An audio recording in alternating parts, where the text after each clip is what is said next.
What Heisenberg had uncovered through his abstract matrix mechanics was a deep and shocking truth about the atomic world. Atoms are willfully obscure. We can never fully know an atom's position and speed simultaneously. The atomic world just refuses to allow that to happen. It was completely mind-boggling. But once they accepted it, Heisenberg and Bohr found the boost of confidence to be even more bold. They realized uncertainty forced them to put paradox right at the very heart of the atom.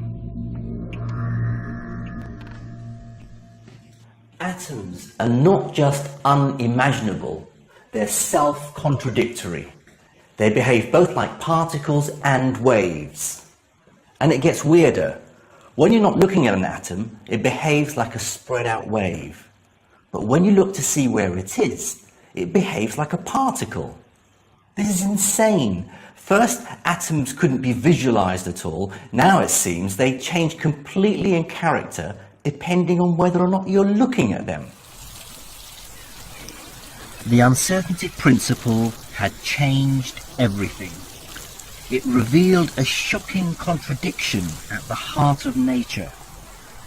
By the autumn of 1927, full of confidence and smarting for a fight, they knew they were finally ready to take on the conservatives.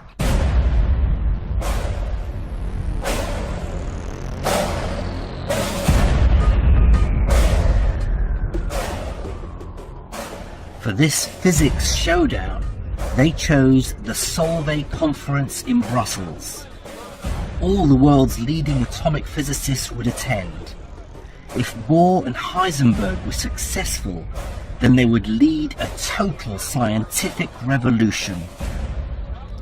For the week of the conference, all that the delegates could think and talk about was Bohr's quantum mechanics. With uncertainty now a central plank, it was a truly formidable theory. And over the week, the final showdown played out between Bohr and his arch-rival Albert Einstein. Einstein hated quantum mechanics, and every morning he'd come to Bohr with an argument that he felt picked a hole in the new theory. Bohr would go away very disturbed and think very hard about it, and by the end of the day, he'd come back with a counter-argument that dismissed Einstein's criticism.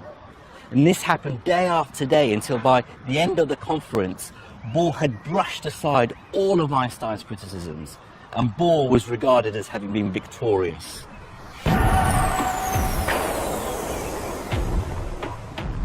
And with that, his vision of the atom, which became known as the Copenhagen interpretation, was suddenly at the very heart of atomic physics. At the end of the conference, they all gather for the team photo.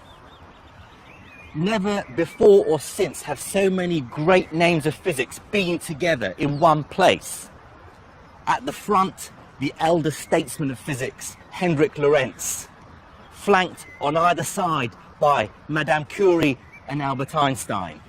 Einstein's looking rather glum because he's lost the argument. Louis de Broglie has also failed to convince the delegates of his views. Victory goes to Niels Bohr. He's feeling very pleased with himself. Next to him, one of the unsung heroes of quantum mechanics, the German Max Born, who developed so much of the mathematics. And behind them, the two young disciples of Bohr, Heisenberg and Pauli. Pauli's looking rather smugly across at Schrödinger, a bit like the cat who's got the milk. This was the moment in physics when it all changed. The old guard was replaced by the new. Chance and probability became interwoven into the fabric of nature itself, and we could no longer describe atoms in terms of simple pictures, but only using pure abstract mathematics. The Copenhagen view had been victorious.